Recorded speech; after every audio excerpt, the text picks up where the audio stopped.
नमस्कार, बहुत स्वागत है आप सभी का। मैं हूं आपके साथ चेतन पाठक। रुक करेंगे उत्तराखंड की खबरों का।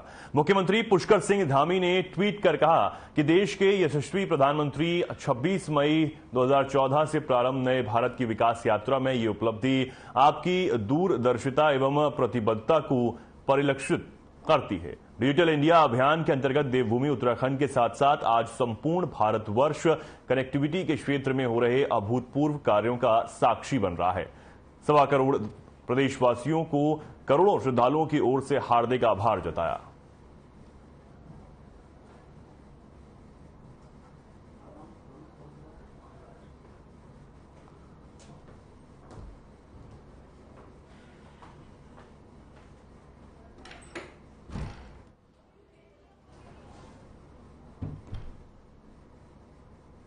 23 मई को प्रधानमंत्री नरेंद्र मोदी की अगुवाई में केंद्र सरकार के कार्यकाल के 9 साल पूरे होने जा रहे हैं।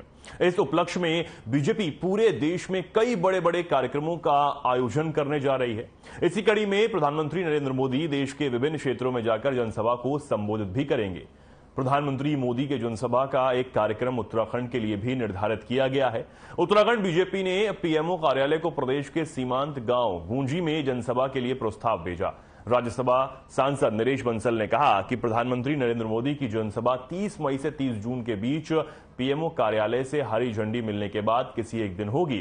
उन्होंने कहा कि देश के सीमांत गांव, जिसे प्रधानमंत्री ने अब देश का पहला गांव घोषित किया है, वहां से पहले चीन और भारत के बीच व्यापार होता था। राज्यसभा सांसद ने कहा कि उत्तराखंड बीजेपी ने अपनी सभी तैयारियां पूरी कर ली हैं।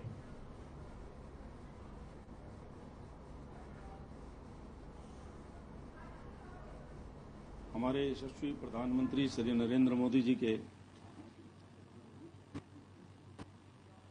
गरीबों की, वंचितों की, शोषितों की, पीड़ितों की, दलितों की, महिलाओं और नौजवानों की, किसानों की, सीमा पर तैनात जवानों की आकांक्षाओं को पूरी करने वाली सरकार के 9 वर्ष पूरे हो रहे हैं। 9 वर्ष का जश्न कोई मिठाई बांटकर नहीं मनाया जाएगा। 9 वर्ष के कार्यकाल में जो कुछ हुआ, 2014 से पहले जो कुछ हुआ और 2014 के बाद 9 वर्षों में जो कुछ हुआ, विकास के क्षेत्र में, देश की मजबूती के क्षेत्र में, देश की सुरक्षा के क्षेत्र में, देश की अंतर्राष्ट्रीय स्थिति के संबंध में, अंतर्राष्ट्रीय बढ़े हुए मान सम्मान के संबंध में।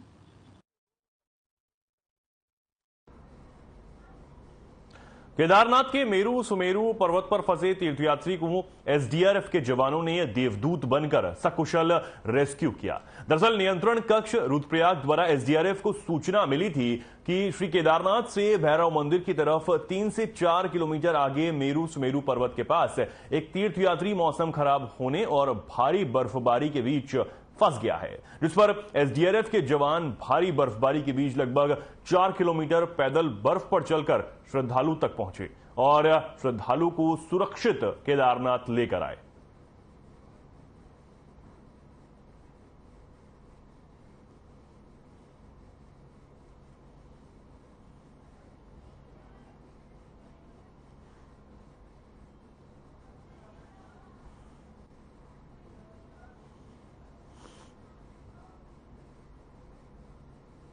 लक्सर विधायक मोहम्मद शहजाद के बीच के बाद खानपुर से निर्दलीय विधायक उमेश कुमार ने भी अवैध खनन के खिलाफ मोर्चा खोल दिया है। बता दें कि लक्सर विधायक मोहम्मद शहजाद ने एक दिन पहले ही अवैध खनन पर अंकुश लगाने के लिए प्रदेश के सीएम और चीफ सेक्रेटरी को चिट्ठी भेजकर अल्टीमेटम दिया था। वहीं निर्दलीय विधायक उमेश कुमार ने अपने समर्थकों के साथ खानपुर क्षेत्र के बालावाली में गंगा नदी घाट पर छापा मारा। पुलिस की मौजूदगी में विधायक ने वहां किए जा रहे रेत के खनन पर सवाल उठाए। विधायक ने कहा कि क्षेत्र में 2 दिन के अंदर खनन वाहनों द्वारा कई लोगों को कुचलकर मार दिया गया है और गंगा घाट पर बड़े पैमाने पर जेसीबी और पनडुब्बी के जरिए खनन कर करोड़ों का माल निकाला जा रहा है। उन्होंने ऐलान किया कि अब खनन माफिया को वो खुद सबक सिखाएंगे।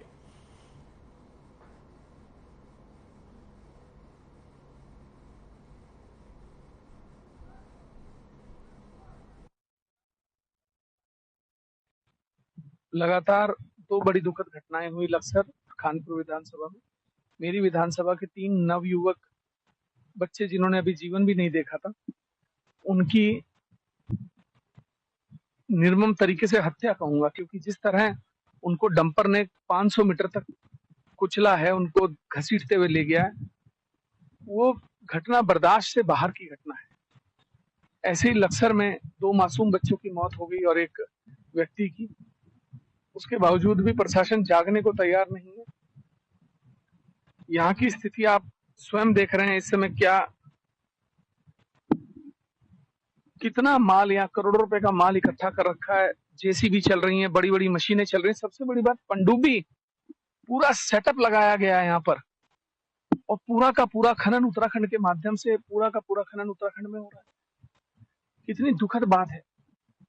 इतना गंभीर घटना होने के बावजूद भी लोग जागने को तैयार नहीं।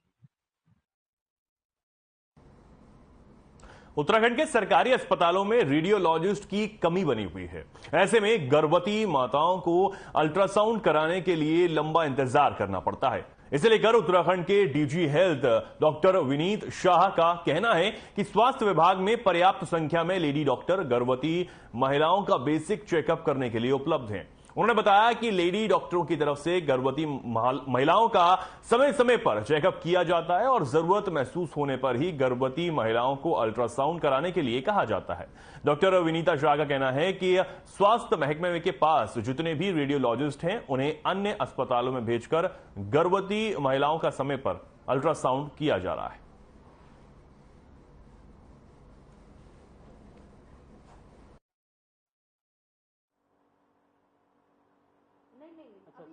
देखिए, रेडियोलॉजिस्ट का काम अल्ट्रासाउंड करना है। हमारे पास sufficient lady doctors basic checkup करने के लिए है, जिनके द्वारा गर्भवती महिलाओं को चेकअप किया जा रहा है और ज़रूरी समझने में ही अल्ट्रासाउंड के लिए भेजा जा रहा है। जितने भी रेडियोलॉजिस्ट हैं, उनके द्वारा हमें रोटेशन के आधार पर अन्य संस्थानों में भी भेजकर गर्भवती महिलाओं का समय पर अल्ट्रासाउंड किया जा रहा है।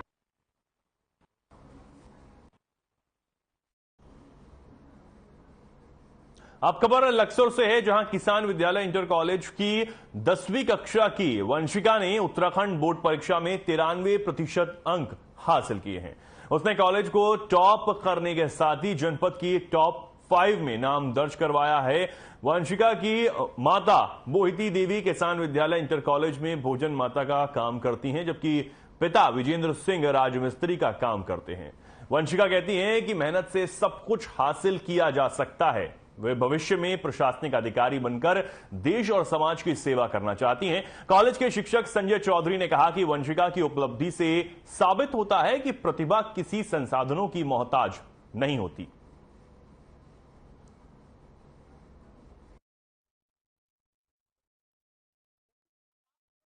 जसवीर जी, मैं गुड़िया को बधाई दूंगा बहुत बहुत।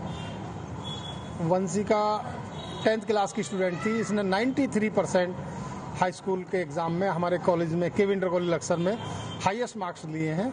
ये प्रथम स्थान पर विद्यालय में रही है।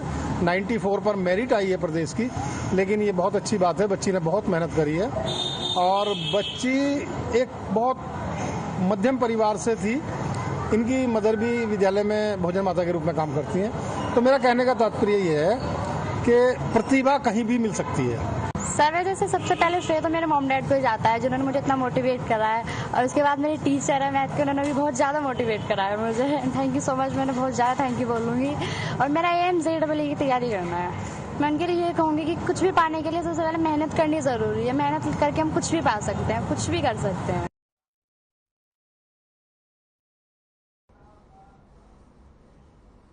विश्व हिंदू परिषद की केंद्रीय मार्गदर्शक मंडल की 2 दिवसीय बैठक संपन्न हो गई। बैठक में देश भर से करीब 250 प्रमुख साधु संत व पदाधिकारी ने भाग लिया। हरिद्वार के कृष्णा निवास आश्रम में आयोजित हुई बैठक में साधु संतों ने लैंड जिहाद, धर्मांतरण, घर वापसी, लिविंग रिलेशनशिप, समलैंगिक विवाह और वर्क बोर्ड को लेकर कई प्रस्ताव पास किए, जिसे केंद्र सरकार को सौंपा जाएगा। वहीं जूना अखाड़ा के आचार्य महामंडलेश्वर स्वामी अवधेशानंद गिरी का कहना है कि विश्व हिंदू परिषद की केंद्रीय मार्गदर्शक मंडल की बैठक में सभी साधु संतों ने समलैंगिकता को लेकर कड़ा विरोध जताया है।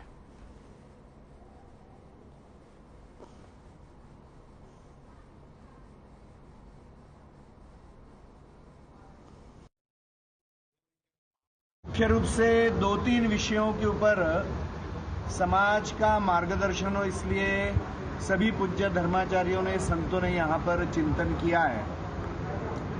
एक तो पूर्ण देश भर में अनेक राज्यों में मंदिरों के ऊपर जो सरकारी नियंत्रण है उससे मंदिरों की मुक्ति करना होना, यह आग्रह सभी पूज्य संतों ने रखा है।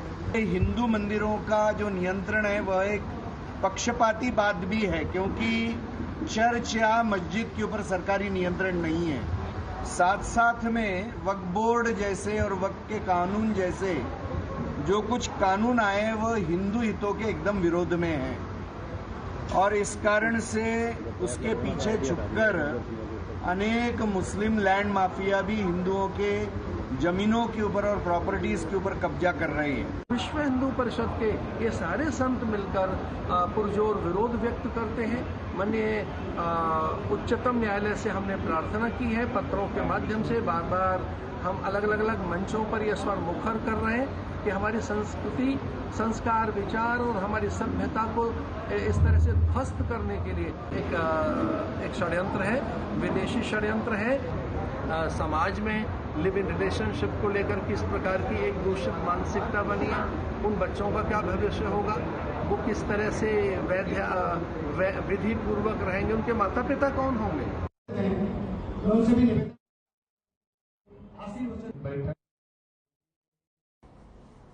उत्तराखंड बीजेपी का संगठन इन दिनों चुनाव से पहले खुद को मजबूत करने में जुटा हुआ है। वहीं बीजेपी की मसूरी विधानसभा की कार्यसमिति का आयोजन किया गया, जिसमें मंडल से लेकर बूथ स्तर तक के कार्यकर्ता मौजूद रहे।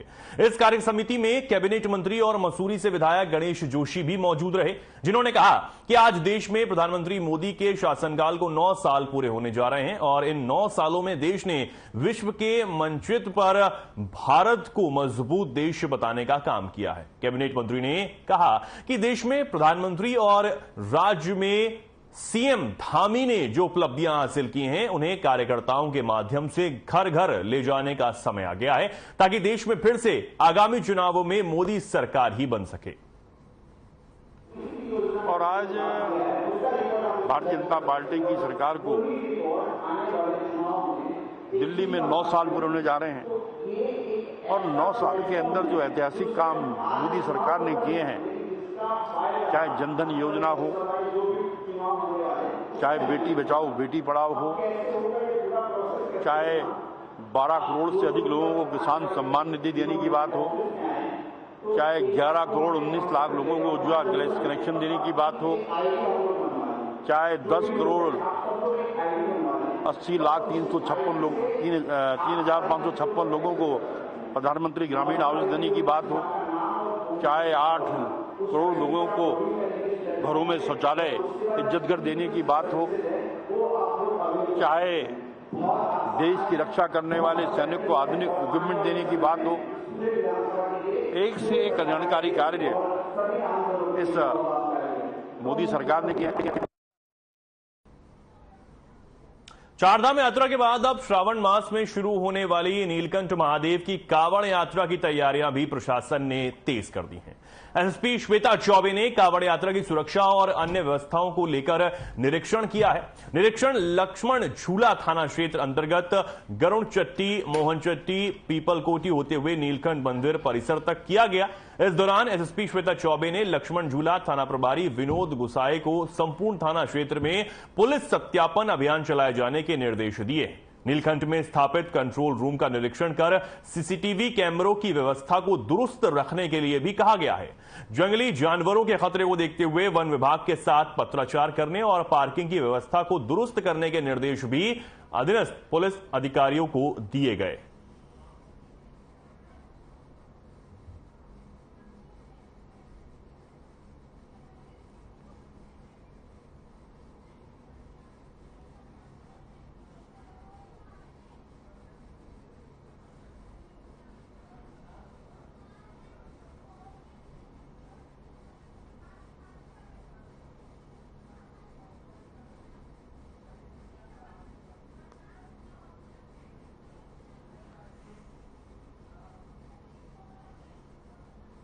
हरिद्वार में हुई विश्व हिंदू परिषद के केंद्रीय मार्गदर्शक मंडल की बैठक में समलैंगिकता और लिविंग रिलेशनशिप को भारतीय सभ्यता के लिए गलत बताते हुए केंद्र और राज्य सरकारों से इस पर कानून बनाने की मांग की गई है। इसके साथ ही हिंदुओं के मठ मंदिरों को सरकारी नियंत्रण से बाहर रखने को लेकर भी साधु संतों ने एक मत से प्रस्ताव पास किए। 2 दिनों तक चली विश्व हिंदू परिषद के केंद्रीय मार्गदर्शक मंडल की बैठक में परिषद के केंद्रीय पदाधिकारियों समेत देश के कई राज्यों से आए साधु संतों ने शिरकत की।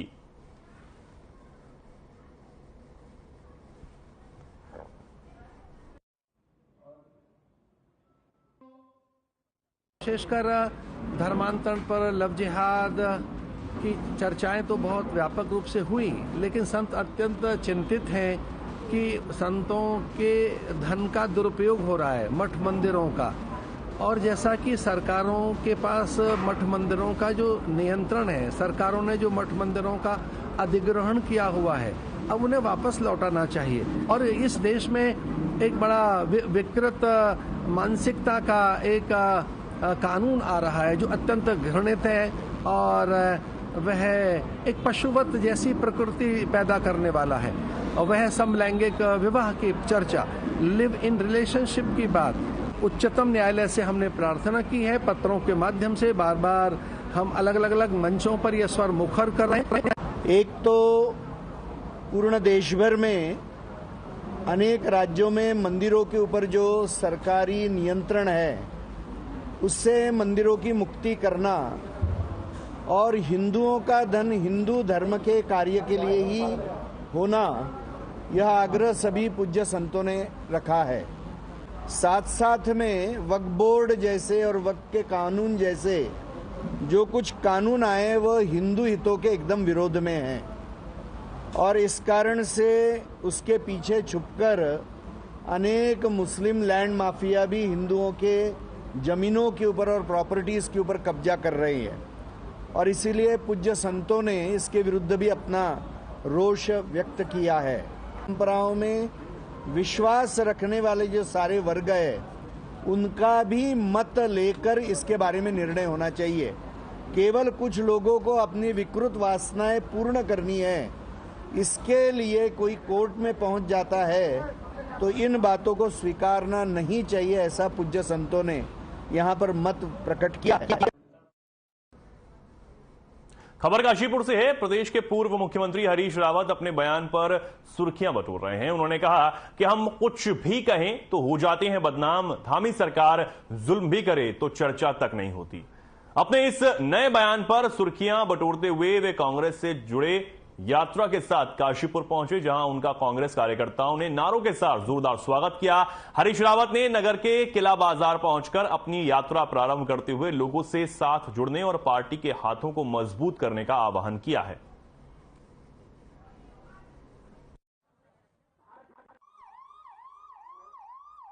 लोगों से मिलना, लोगों से प्रार्थना करना, एक अपील मैंने बनाई है अपनी ओर से, जिनमें लोगों से कहा है कि भाई आपके 55-56 साल हो गए आपकी सेवा में हमको। इस समय लोकतंत्र को मजबूत करने के लिए, देश को मजबूत करने के लिए कांग्रेस को मजबूत करिए और विपक्ष को मजबूत करने का अर्थ है कि आप अपनी आवाज़ को मजबूत कर रहे हैं, संवैधानिक लोकतंत्र को मजबूत कर रहे हैं, गांधी, नेहरू, अंबेडकर के सिद्धांतों को मजबूत कर रहे हैं, प्रेम और भाईचारे को मजबूत कर रहे हैं। तो ये इस अनुरोध के साथ सांकेतिक तरीके से हम 1-2 किलोमीटर चल करके लोगों से।